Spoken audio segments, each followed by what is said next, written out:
안녕하세요. 저는 지금 제2의 인생을 살고 있는 여자입니다. 새로운 인생을 산다고 제 자신을 소개했지만 여기저기 제가 사는 상황이나 장소, 제 이름을 떠벌릴 만한 사람은 아닌지라 자세한 얘기는 하지 못하는 점 양해 부탁드립니다. 지금은 남편과 함께 시골에서 작게 농사를 지으며 살고 있고 자식도 만나지 못하고 있지만 그래도 이 사람과 함께 평생을 살아갈 생각을 하면 자식 그런 거 다 필요 없다는 생각이 듭니다. 옛 어른들 말씀에 그런 얘기들이 있죠. 인생의 종착점은 결국 자식을 키우는 데서 행복을 얻는 거라고요. 내가 공들여 키운 자식이 내게 다시 효도를 하면 그 효도를 받으면서 인생을 마무리하는 게 저 역시도 가장 큰 행복이라고 생각했습니다. 그래서 정말 제 자식 열심히 키웠습니다. 대학은 물론이고 공부를 더 하고 싶다는 말에 대학원까지 보내서 석사 박사까지 공부시켜줬죠. 물론 남편이 번 수입으로 학비를 대긴 했지만 아들이 석박사 딸 때까지 뒷바라지하는 건 순전히 다 제 몫이었죠.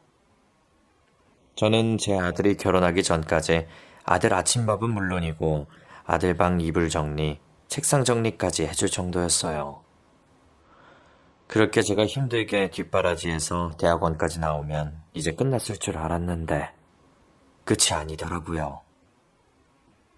그렇게 공부를 하고 나서는 아들이 전혀 연관없는 일을 한다고 했을 땐 정말 제 자식이지만 정말 속이 문드러지더군요.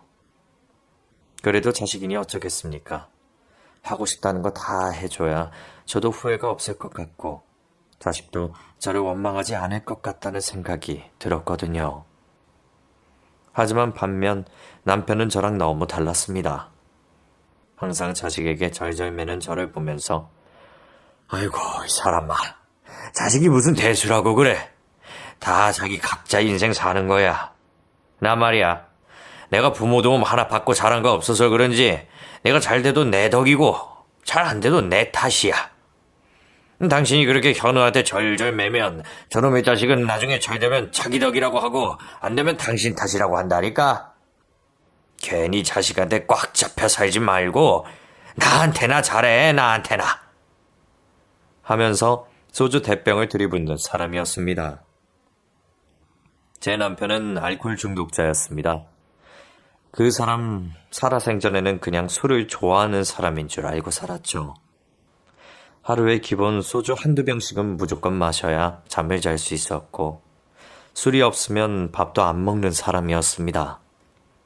그러니 신혼 초부터 하루도 술을 안 먹는 모습을 본 적이 없었고 저는 매일매일이 고통이었어요. 술 취해서 말도 안 통하는 양반이랑 한 집안에서 몇십 년을 산다는 게 정말 지옥이나 다름없었죠. 그래도 돈은 곧잘 벌어오니 제가 뭐라 할 수가 없었습니다. 그 당시만 해도 돈 잘 버는 남편은 그 집에서 왕일 수밖에 없었거든요. 그리고 남편이 집에서는 양아치였지만 밖에서는 그래도 이래저래 사람들이 많이 따르는 편이었어요. 그러니 아무도 집에서 술 처먹고 횡포를 부리는 건 전혀 알지 못했죠. 가끔은 술을 안 사가지고 가면 남편이 저를 툭툭 치면서 콱 한 대 치기 전에 가서 술 사와. 다른 집 옆에 애들은 남편이 일하고 들어오면 따박따박 술상 차려온다는데 넌 뭐야? 하면서 화를 내기도 했는데 그럴 때마다 차라리 그냥 죽어버렸으면 좋겠다. 이런 생각도 많이 한 게 사실입니다. 저는 그럴 때마다 자식을 보며 참았습니다. 이놈 하나 잘 키워내서 내가 나중에 애미 대접받고 살아야지. 남편 복은 없어도 자식 복은 있을 테니 그래도 이놈 하나 보고 살아야지. 이런 마음으로 살았죠. 하지만 저는 남편 복도 자식 복도 없는 사람이었나 봅니다. 남편과 저는 선을 봐서 결혼했습니다.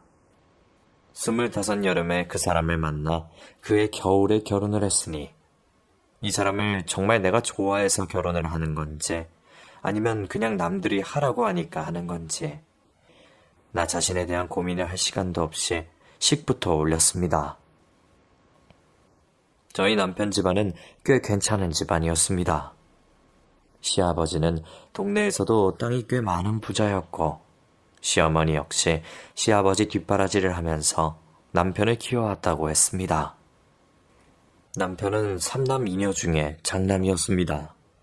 제가 큰며느리이고 시부모님이 돌아가시면 재산을 장남이 제일 많이 가져간다는 이유로 모든 제사며 행사까지 전부 제가 챙겨야 했습니다. 시부모님이 저보다 늦게 돌아가실지 일찍 돌아가실지도 모르는 거였는데 그땐 그냥 그렇게 하라고 하니 시키는 대로 시집살이를 당했던 기억들이 나네요.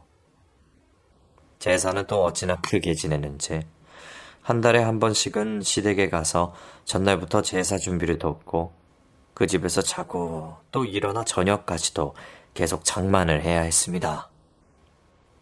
입맛에도 맞지 않는 제사 음식을 집까지 싸들고 오면 그 음식들은 전부 남편의 술안주가 됐죠. 그렇게 30년을 넘게 살았습니다. 시부모님은 저보다도 훨씬 건강하시고 재산을커녕 있는 땅도 다 팔아서 막내 도련님 사업에 전부 처박았지요. 뼈가 으스러지게 고생하면서 그 집에 헌신했는데 제게 돌아오는 건 아무것도 없었습니다. 하지만 이미 지난 일들을 후회해봐야 무슨 소용이 있겠어요. 전부 제가 무능하고 모자라서 그런 거지요.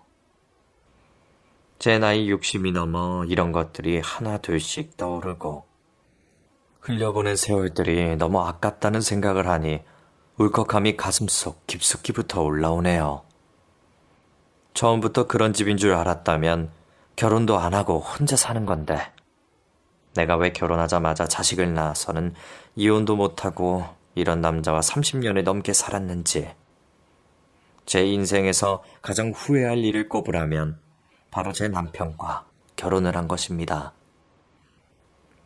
사실 저는 그 당시에 남자친구가 있었습니다. 집안의 반대로 어쩔 수 없이 선을 보고 결혼은 다른 남자랑 했지만 제가 정말 좋아하는 남자는 바로 제 첫사랑이었습니다. 그 당시 그 오빠는 공장에서 일을 했었습니다.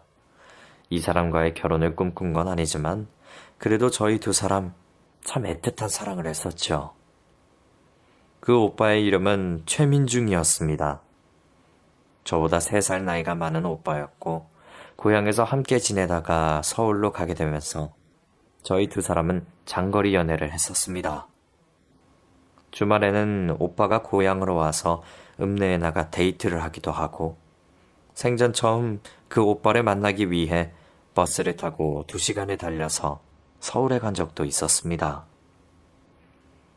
어린 시절부터 저희 두 사람은 동네에서도 단짝이었습니다. 제가 공부를 썩 잘하는 편은 아니었는데 그 오빠는 공부를 잘해서 제게 공부를 알려주는 제 전용 과외 선생님이었습니다. 아버지는 일찍 돌아가시고 홀어머니가 오빠를 키우고 있었는데 어찌나 머리가 똑똑하든지 동네 어른들이 그 오빠를 보면 민중이가 우리 동네 이장해야겠다. 지금 이장은 영 별로야. 흐리멍텅한 것이 주관도 없고 저 뒷집에 김씨네 아들인데 젊다고 이장시켰더니 동네 말아먹게 생겼어. 하면서 그 오빠 칭찬을 하곤 했거든요. 성품도 좋고 인물도 훤하고 키도 크고 머리도 똑똑하니 정말 빠질 게 하나 없는 사람이었습니다.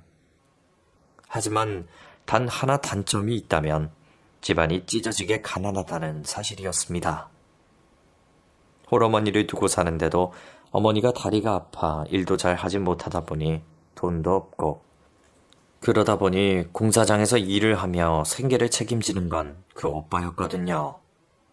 사실 저희 부모님께는 말을 안 하고 오빠랑 몰래 사귀고 있었는데 저희 부모님은 그냥 학창시절의 불장난이라고 생각하셨는지 별 말이 없으시다가 20살이 넘으니까 하루는 엄마가 저를 불러서 너 혹시 아직도 민중이랑 사귀니? 서울에 갔는데도 민중이랑 연락하는 거야? 하고 묻는 겁니다. 저는 엄마 목소리에 쎄함을 느껴서 그냥 친구로 지내는 거지 뭐 특별한 사이는 아니야 왜 그러는 건데? 하고 물었더니 이제 너도 선 봐서 결혼해야지. 네 언니도 결혼하고 오빠들도 했는데 왜 너만 그러고 있어? 네 언니는 20살에 시집가서 지금 벌써 애가 초등학교에 다니잖아. 좋은 짝 있을 때 얼른 시집가서 애 놓고 살아. 여자는 나이 먹으면 아무 쓰잘데기 없어. 그러니까 딴 생각하지 말고 엄마가 자리 놓아줄 테니까 몸단장이나 하고 있어. 하고는 갑작스레 선자리를 주선하기 시작했습니다. 처음엔 그게 너무 싫어서 한 2년은 엄마를 피해 도망 다녔습니다. 그래서 일하러 가야 된다. 약속이 있다. 민중 오빠 말고 다른 남자를 만나고 있다 등등 핑계라는 핑계는 다 대가면서 엄마를 피해 다녔죠.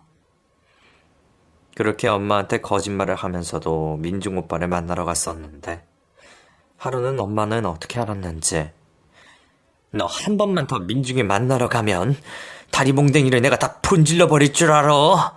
분명히 말했어. 너도 가만 안 두는데 내가 민중이 이 새끼도 가만 안 둘 거야. 어디 다 큰 딸을 외박을 시키고 말이야. 집안 형편이 안 좋으면 서울에서나 일이나 할 것이지.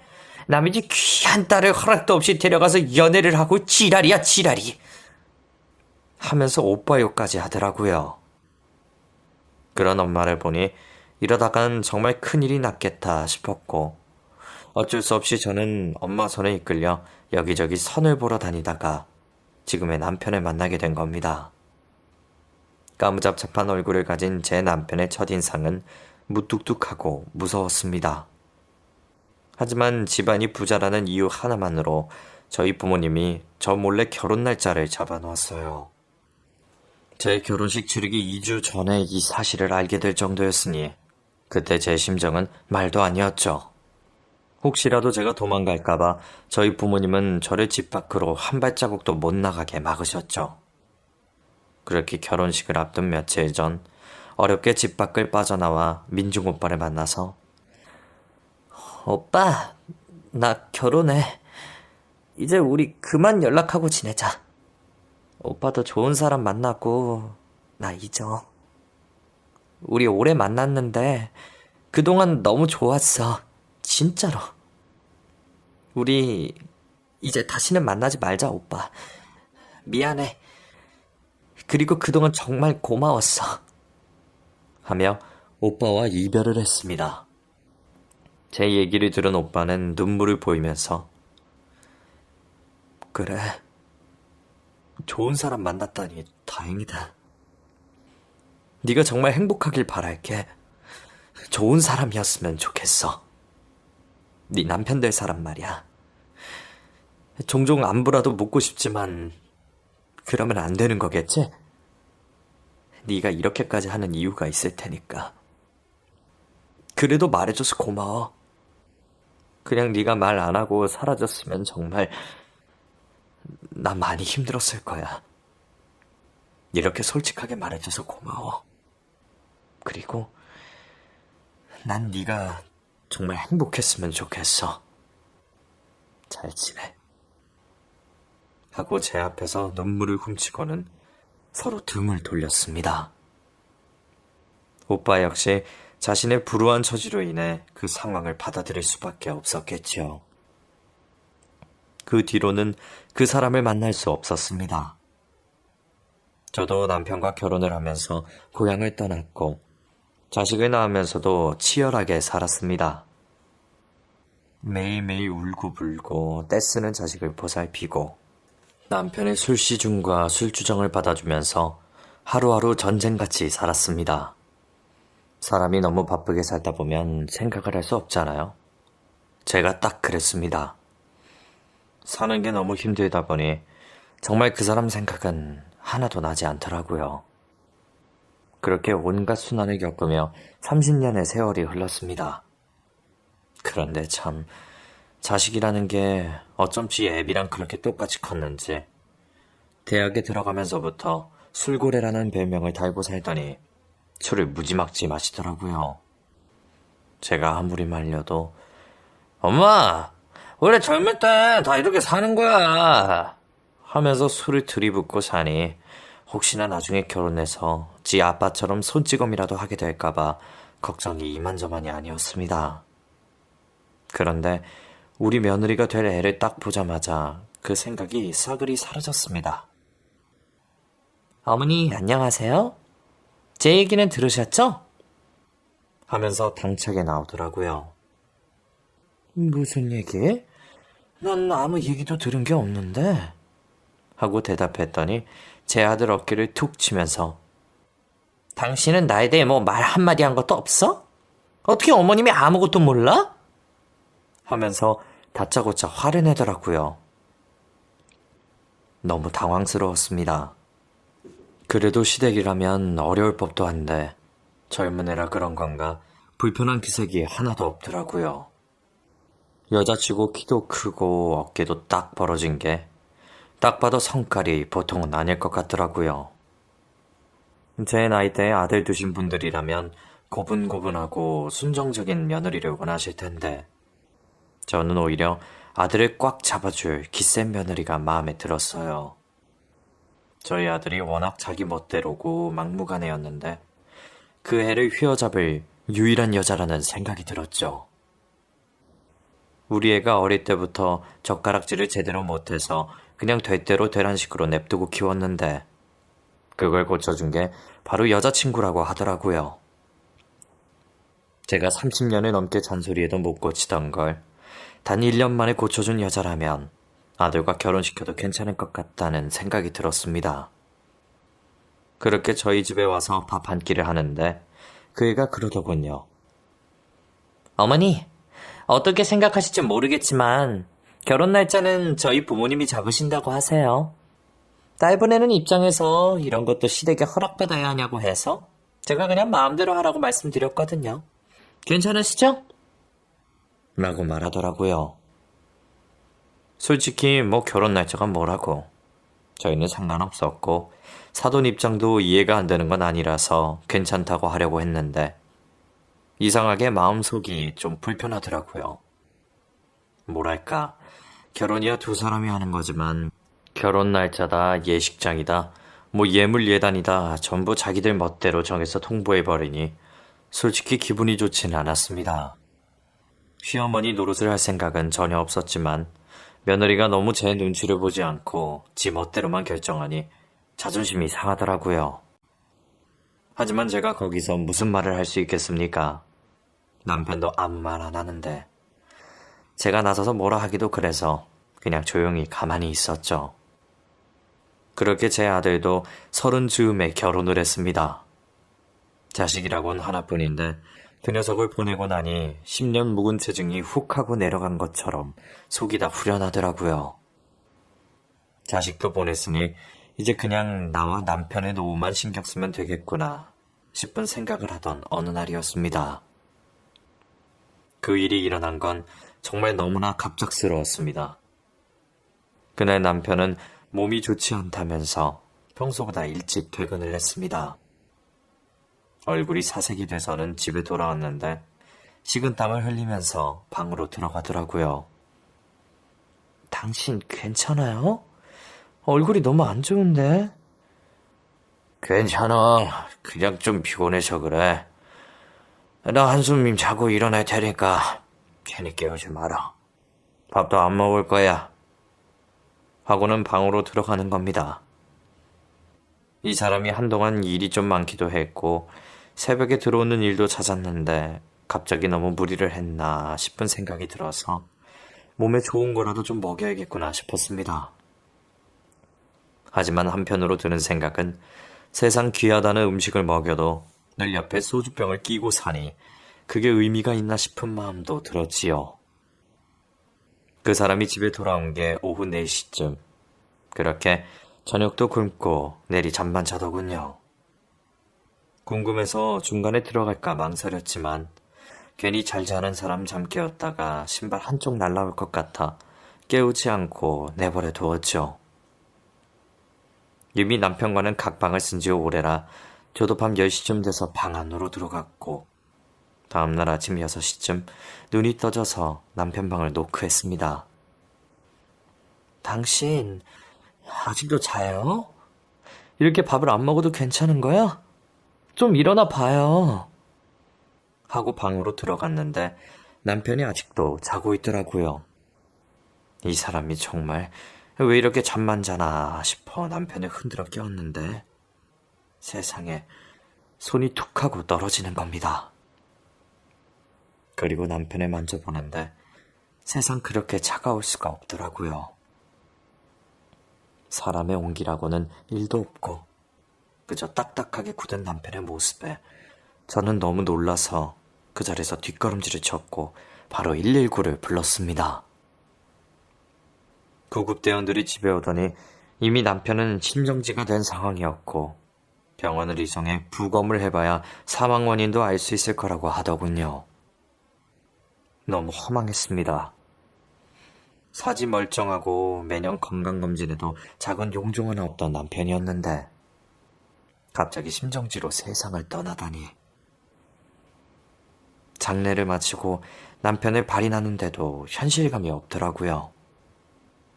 남편이 젊었을 때는 맨날 술만 퍼마시고 손찌검이나 해서 차라리 죽어버렸으면 좋겠다고 생각했는데 막상 이렇게 세상을 떠나버리니까 솔직히 좀 무섭기도 하고 남편 없이 혼자 살아가야 한다는 사실이 겁이 나기도 하더라고요. 하지만 그런 걱정은 사치였습니다. 아들은 먼저 나서서 엄마, 아빠 보험 든 거 뭐뭐 있어? 그리고 사망신고서 있지? 그것도 주고 또 필요 서류가 뭐가 있지? 하면서 사망 관련된 보험금에 대해 얘기를 하더라고요. 언젠가는 해야 하는 거고 누군가는 해야 하는 거지만 남편이 죽은 지 얼마 안 됐는데 돈분도 챙기는 아들을 보면서 좀 놀랍기도 했습니다. 천천히 하자, 천천히 해. 아빠가 그렇게 허망하게 간 지 일주일도 안 됐어. 넌 뭐가 그렇게 급해? 유품 정리도 아직 안 됐고 아빠 사업도 이제 어떻게 굴려나갈지 전부 직원 소집해서 회의도 해야 하고 엄마가 변호사도 알아놨으니까 그 사람 통해서 진행하면 돼. 너무 서두르지 마. 하고 아들에게 말했더니 변호사? 엄마 무슨 소리야. 그거 내가 다 알 수 있어. 무슨 변호사야. 변호사는 변호사 선임비가 얼마나 비싼 줄 알아? 벌써 돈 냈어? 아직 아니지? 전화번호 줘봐. 하면서 선임비마저도 아까워하더라고요. 얘가 언제부터 이렇게 돈돈거리는 애였는지 모르겠지만 아들이 알아서 한다고 하니 저는 전부 아들을 믿고 남편과 관련된 일들을 정리하라고 했죠. 그렇게 아들은 제가 갖고 있던 노후자금과 남편이 가지고 있던 돈과 남편 앞으로 나온 사망보험금까지 전부 정리해주겠다면서 제 돈을 전부 가져갔습니다. 저는 아들을 믿고 전부 제 돈을 아들에게 맡겼고 아들 소개로 그 근처 작은 집으로 이사를 하면서 그 집의 전세금을 아들이 처리해 주었습니다. 그리고 아들이 제게 한 달에 100만 원씩 보내주면서 엄마, 이 정도 돈이면 쓰는데 부족하진 않으시죠? 제가 얼른 정리해서 보내드릴게요. 아버지가 유언 같은 건 없으니까 그냥 엄마 노후자금으로 쓰실 거 3억 정도 해드리고 나머지는 저랑 와이프랑 갖고 있어도 되죠? 하고 묻더라고요. 그래, 그렇게 해라. 내가 무슨 돈이 필요하겠니? 어차피 남편 죽으면 다 네 돈이고 회사도 네가 운영할 텐데 난 그냥 나 쓸 것만 주고 나머지는 너 다 가져. 하고 대답했습니다. 그렇게 기다리다 보면 아들이 남편 사망보험금이나 남편이 운영하는 회사 운영 부분에 있어서 제게 알아서 처리해 줄 거라 생각했죠. 하지만 1년이 지나도 2년이 지나도 아들은 아무 말이 없었습니다. 처음에는 남편이 없으니 연락도 자주 하고 집에도 자주 오더니 그 다음에부턴 명절에도 전화 한 통 없고 오지도 않더라고요. 며느리는 남편이 죽은 뒤로 전화 통화 한 번 한 거 말고는 얼굴을 본 적도 없었습니다. 그냥 이렇게 각자 살아야 하는 건가 싶은 날들의 연속이었죠. 그런데 하루는 집에서 TV를 보고 있는데 저희 집 비밀번호를 누군가 누르고 들어오더라고요. 누구세요? 누구신데 남의 집 비밀번호를 누르고 들어와요? 그건 제가 묻고 싶은 말입니다. 집 내놓으셨는데 아직도 살고 계시는 거예요? 집주인분 말로는 이달 말까지 빼주신다고 해서 일부러 빈집 보여드리려고 데리고 온 건데. 사모님, 빠른 시일 내에 짐 빼주세요. 아셨죠? 저희 그럼 집 좀 봅니다. 하고는 집 안으로 들어오더라고요. 너무 당황스러워서 저는 그 자리에서 바로 아들에게 전화를 걸었습니다. 아들은 전화를 받더니 엄마, 내가 정신이 없어서 말을 못했네. 그 집 팔았어요. 새로 다른 집 구해드리려고요. 근데 기간이 좀 붕 떠서 괜찮으시면 찜질방 같은 데서 이틀 정도만 지내실래요? 하고 말을 하더라고요. 찜질방? 그게 무슨 소리냐? 내 집 놔두고 무슨 찜질방이야? 하고 소리를 쳤더니 며느리가 전화를 냉큼 받더라고요. 어머니, 저예요. 저희가 다 알아서 할 거니까 걱정 마시고 찜질방 이틀만 가 계세요. 솔직히 저희 집에 오시는 건 서로 불편하잖아요. 저도 그렇고 어머니도 그렇고. 그리고 저 바빠서 어머니 챙겨드리지도 못하는데 일주일 뒤에 그 사람들 들어올 거니까 옷만 챙겨서 이틀 정도만 쉬고 계시면 저희가 모시러 갈게요. 가구나 가전 같은 건 저희가 처리할 테니까 신경 쓰지 마시고요. 찜질방은 뭐 집 앞에 있는 거 가셔도 되고 좋은 데 가고 싶으면 좋은 데로 가세요. 아셨죠? 하고는 그냥 전화를 끊더라고요. 너무 황당했습니다. 이게 무슨 일인지. 하지만 일주일 뒤 당장 갈 곳이 없었습니다. 저는 아들이 살고 있는 주소도 모르고 며느리가 말하는 꼴을 보니 그 집엔 오지 말라는 것 같아서 어쩔 수 없이 일주일 뒤 찜질방으로 갔죠. 제가 찜질방에서 하룻밤을 지낼 무렵 제 통장에 100만 원의 돈이 입금되었습니다. 잔액을 확인하니 제 통장에 남은 돈은 고작 135만 원. 당장 이 돈으로 집을 구할 수도 없고 이틀만 버티면 된다는 말에 저는 집 근처 찜질방으로 향했습니다. 낮에는 여기저기 길거리를 헤매다가 밤이 되면 찜질방에 들어와서 잠을 잤죠. 그런데 3일이 지나도 아들이 연락이 없더라고요. 기다리면 연락이 오겠지 싶은 마음으로 일주일 정도 찜질방에서 보냈지만 제가 다시 전화를 걸었을 때는 없는 번호라는 음성 메시지만 나왔습니다. 처음엔 무슨 일이 있겠지 싶은 마음에 휴대폰을 만지작거리면서 아들 연락이 오기만 기다렸습니다. 하지만 찜질방에서 일주일 정도 지나고 나니 종업원이 제게 다가와서는 여기서 계속 주무시면 안 됩니다. 여기가 집은 아니잖아요. 얼른 나가세요, 나가! 하면서 저를 내쫓았고 전 우선 수중에 있는 돈으로 여관에 작은 달방을 구했습니다. 하루에 한 끼만 먹으면서 갖고 있는 돈을 아꼈고 제가 사는 달방 근처에 짐을 두고 남편이 운영하던 회사를 찾아갔더니 세상에 남편 건물에 직원이 한 명도 없는 겁니다. 저는 근처 지나가는 사람을 붙잡고 여기 회사, 이 회사에 있는 사람들 다 어디 갔어요? 하고 물었더니 회사요? 웬 회사요? 여기 건물 지금 비운 지 1년이 다 돼가는데 이 건물 아무도 안 들어와요. 건물주가 직원들 월급도 안 주고 돈 갖고 날랐다던데. 한동안은 여기에 돈 받는다고 찾아오는 사람이 몇몇 있었는데 해외로 도망갔다는 소문만 무성하고 모르겠습니다. 아줌마도 돈 받을 생각으로 온 거면 마음 접어요. 온 사람들 아무도 못 받았어. 하고 말을 해주더라고요. 그 말을 들으니 정말 하늘이 무너지는 것 같았습니다. 아들도 며느리도 전화를 받지 않고 남편 회사까지 문을 닫았는데 해외로 도망을 갔다니 이제 어떻게 해야 하나 이런 생각부터 들더군요.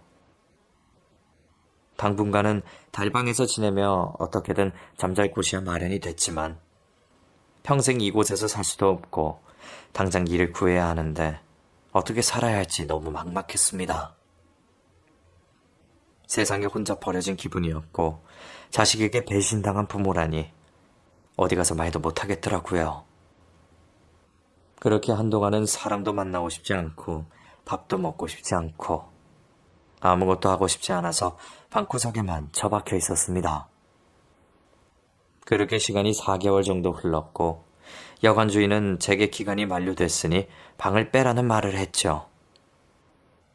제 수중에 남은 돈은 20만 원뿐이었습니다. 결국 전 짐가방을 싸들고 여관 밖으로 나와 찜질방을 전전하며 생활했습니다. 하지만 그것도 며칠 가지 못했습니다. 결국 돈이 다 떨어져서 저는 짐가방을 들고 찜질방 밖으로 나왔고 밤새도록 길거리를 돌아다니다가 밤이 되면 공중 화장실 변기에 앉아 쪽잠을 잤습니다. 처음에는 사람들 시선이 너무 무섭고 낯선 곳에서 혼자 돌아다니는 제 자신이 너무 창피하고 부끄러웠습니다. 그렇게 떠돌이 생활을 시작한 지 일주일 만에 저는 사람들이 많은 곳으로 나가기 시작했습니다. 이렇게 하면 누군가 날 도와주지 않을까, 조금이라도 더 초라하면 누군가 나에게 손을 내밀어 주지 않을까 하는 마음도 있었죠. 하지만 그건 저만의 착각이었습니다. 사람들은 오히려 그런 저를 비꼬거나 손가락질하기에 바빴고 그런 삶에 익숙해지다 보니 어느새 사람들에게 손을 벌리며 구걸까지 하고 있더라고요. 그렇게 노숙자처럼 1년을 살았습니다. 아무도 저를 알지 못하는 곳을 찾기 위해 걷고 또 걸으면서 어딘지 모르는 곳까지 와서 길에서 잠을 자고 추운 날에는 화장실에서 잠을 자며 꼬박 1년을 버텼죠. 그런데 그렇게 걷다가 결국 다시 돌아온 곳은 제 고향이었습니다. 초반에는 친정 부모님께 전화해서 돈도 받고 했는데 연로하신 부모님에게 곧 죽어도 손은 못 벌리겠더라고요. 거기다가 아버지가 너무 많이 편찮으셔서 병원 신세를 지시는데 저까지 짐이 될 수는 없었습니다. 하지만 제가 돌아갈 수 있는 곳이라곤 결국 제 고향이더군요. 저는 기차역으로 가서 무궁화호 화장실에서 1시간 동안 버티며 제 고향으로 돌아왔습니다. 도착하자마자 역에 주저앉았는데 어찌나 눈물 나던지 너무 억울하고 분하고 차라리 그냥 죽어버릴까라는 생각도 하던 찰나였습니다. 그런데 그때 누군가 제 근처를 서성거리는 사람이 있었습니다. 저는 본능적으로 그 사람에게 돈을 달라고 손을 내밀었죠. 그런데 제 얼굴을 본 그 사람이 너 혹시 미정이니? 하고 제 이름을 부르는 겁니다. 저는 고개를 들어 그 사람을 쳐다봤고 제 이름을 부른 사람은 다름 아닌 제 첫사랑 민중 오빠였습니다. 사람이 너무 힘들게 살다 보니 창피함보다는 먼저 살아야겠다는 생각이 들더라고요. 그래서 무려 30여 년 만에 만난 첫사랑 오빠에게 오빠, 저 미정이에요. 저 미정이 맞아요. 오빠, 저 좀 도와주세요. 저 좀 살려주세요. 하면서 저는 그 오빠 손을 잡고 그 자리에서 오열했습니다. 오빠는 꺽꺽거리며 우는 저를 꽉 안아주더니 가자. 이게 무슨 일이야. 너 왜 이러고 살아. 일단 우리 집으로 가자. 일어나. 어서 일어나. 하면서 저를 데리고 일어섰습니다. 그렇게 저는 오빠의 집으로 갔습니다. 오빠 집에 도착하자마자 냉장고에 있는 음식을 전부 꺼내어서 제게 먹여주었습니다. 그리고 씻고 나와 오빠의 옷을 빌려 입고 그 자리에서 잠이 들었죠. 이렇게 2다리를 쭉 뻗고 잠을 잡은 것이 딱 1년 만이었습니다. 정말 시간이 어떻게 가는 줄 모르고 잠만 잤던 것 같습니다. 그렇게 자고 일어나니 거의 하루가 지나 있더라고요. 제가 부수수한 모습으로 방에서 나오니 오빠가 또 밥을 차려놓은 겁니다. 그 모습을 보니 어찌나 눈물이 나던지 밥상을 앞에 두고 펑펑 울었습니다. 그리고는 요 몇 년 동안 겪었던 일들을 오빠 앞에서 전부 얘기했습니다. 그것도 하루 종일요. 남편이 갑작스레 죽은 얘기, 그리고 자식이 남편 유산과 남아있던 재산을 전부 가져간 얘기, 그리고 제가 살던 집에서 저를 쫓아낸 얘기, 연락이 끊겨 1년 동안 노숙 생활을 하며 지낸 얘기까지 저도 모르게 마음속에 담아두었던 말들이 끊임없이 나오더라고요. 오빠는 그런 제 얘기를 끝까지 들어주었습니다. 단 한 번도 끊지 않고 밤까지 제 얘기를 들어주며 저를 위로해주고 공감해 주었죠. 그렇게 정신을 차리고 나니 궁금해졌습니다. 그런데 오빠, 이렇게 저 집에 와도 되는 거예요? 내가 너무 아무것도 몰랐네. 오빠 아내분은... 하고 조심스럽게 말을 꺼냈더니 나 아내 없어. 사실 지금까지 결혼도 안 하고 일만 하고 살았어. 지금 서울에 작은 사무실을 하고 있는데 어제가 엄마 기일이라 납골당에 가려고 왔다가 정말 운명처럼 너를 만난 거야. 근데 신기한 게 뭔 줄 알아? 네가 그 꼴을 하고 있는데도 너인 걸 바로 알겠더라. 참 신기하지. 어떻게 여기서 너를 다시 만날 수가 있는지. 참 사람 인연이라는 게 알다가도 모를 일이야. 하면서 저를 꼭 안아주었지요. 오빠는 제게 먼저 떠난 남편은 어쩔 수 없지만 자기 발로 도망쳐버린 자식을 더 이상 자식이라고 생각하지 말라고 얘기해줬습니다. 남편이 죽었을 때 받은 사망보험금도 그리고 갖고 있던 돈도 전부 제 돈이라 생각하지 말라고 하더라고요. 그 빈자리 본인이 채워주겠다며 오빠랑 같이 서울로 가자고 얘기를 해주었습니다. 그렇게 저는 오빠를 따라 서울로 오게 됐습니다. 그런데 오빠의 서울 집에 도착하자마자 너무 놀라서 그냥 입이 떡 벌어지더군요. 여기가 오빠 집이야? 오빠, 진짜 오빠 성공했구나. 라는 말이 절로 나왔습니다. 오빠는 서울에 한강이 보이는 집에 살고 있었고 건축업을 하고 있다고 했습니다. 어릴 때 집안 형편이 좋지 않아 학원은커녕 학교도 제대로 가지 못했지만 오빠는 그림 그리는 걸 좋아하고 이것저것 손으로 뚝딱뚝딱 잘 만드는 사람이었습니다. 그런데 아니나 다를까 지금은 그 능력을 살려서 꽤 큰 건축사무소의 소장으로 일하고 있다고 하더라고요. 유명 연예인들이 서울 외곽에 전원주택을 짓고 사는데 그 집들의 설계를 오빠가 몇 개 해줬다고 했고 아는 사람들 사이에서는 이미 유명인사로 통하더군요. 그렇게 서울집에서 오빠에게 신세를 좀 지다가 저도 자리를 잡아서 제 생활을 해나가려고 했는데 오빠가 제게 그러더군요. 미정아, 우리 이제 같이 살자. 너만 괜찮으면 난 너랑 쭉 같이 살고 싶어. 어린 시절 너랑 그렇게 헤어지고 나 30년 동안 단 한순간도 널 잊은 적이 없어. 어쩌면 내가 지금까지 결혼을 하지 않고 혼자 사는 이유가 이렇게 너를 만나게 될 거라는 걸 하늘이 알고 널 기다리고 한 게 아닐까 싶다. 우리 결혼하자. 하고 제게 청혼을 하더라고요. 처음에는 솔직히 이 청혼을 내가 받아줘도 될까 자신이 없었습니다. 부모님의 반대였든 아니든 제가 먼저 오빠를 떠난 거였기에 차마 염치가 없더라고요. 하지만 마땅히 갈 데도 없고 또 저도 너무나도 그리워한 첫사랑이기에 일주일을 고민하다가 결국에 함께 살기로 했습니다. 그리고 그렇게 돌고 돌고 우리는 다시 만나게 되었습니다.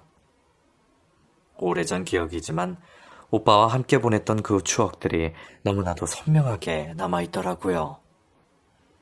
그 추억에 새로 생긴 추억을 더하면서 그렇게 첫사랑 오빠와 저는 8년째 함께하고 있습니다.